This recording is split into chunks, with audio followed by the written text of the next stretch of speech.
Assalamualaikum boys. I notice with this question in the test, a lot of the students got this wrong or they'll make silly mistakes. So I thought I'd go through this as well. Now, when you're factorizing, there are three terms. The first thing that you should do first is see whether there are commonalities between all three terms, and there is.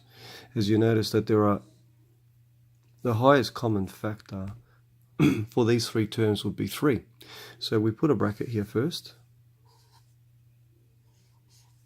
And 3 goes outside, and that's the only factors that we have. That's the only common factor we have, the highest common factor. So now we've got to look at the three terms.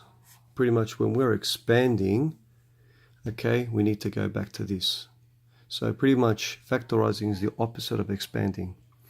So what's 3 times something gives us 3x? That'll be x squared.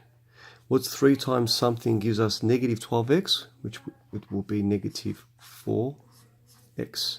And what's 3 times something gives us 9?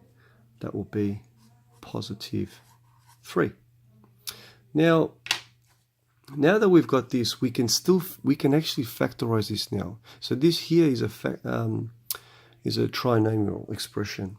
So we can factorize this.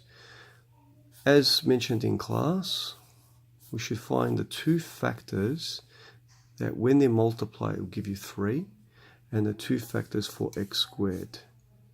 Now, this question here is very easy because this number and technically this number are like prime numbers.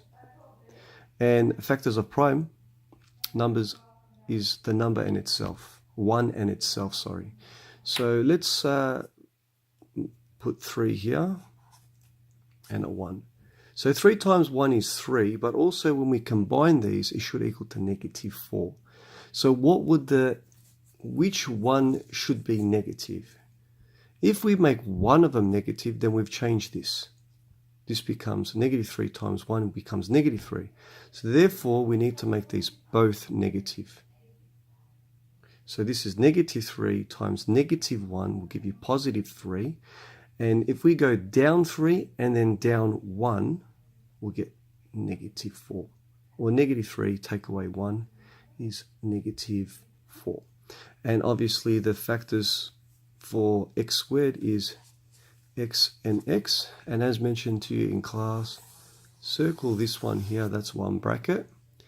Circle this one here, that's a second bracket. So now let's make the brackets.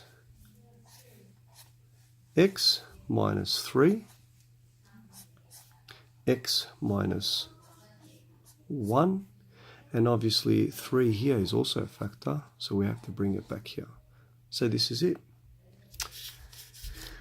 Let's do question 8c. Now this is very similar to the previous question, the second half of the first question covered.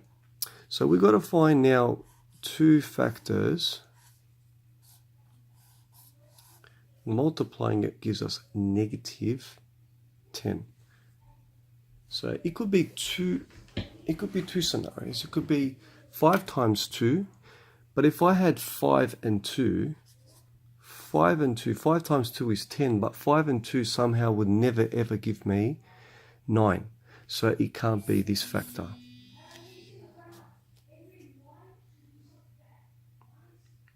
So it must be the other set of factors, which is 10 and 1. But 10 times 1 will not give us negative 10. So there has to be one that is negative. Now, to determine which one is negative, we have to look at this one. So we have to combine these two to give us negative 9.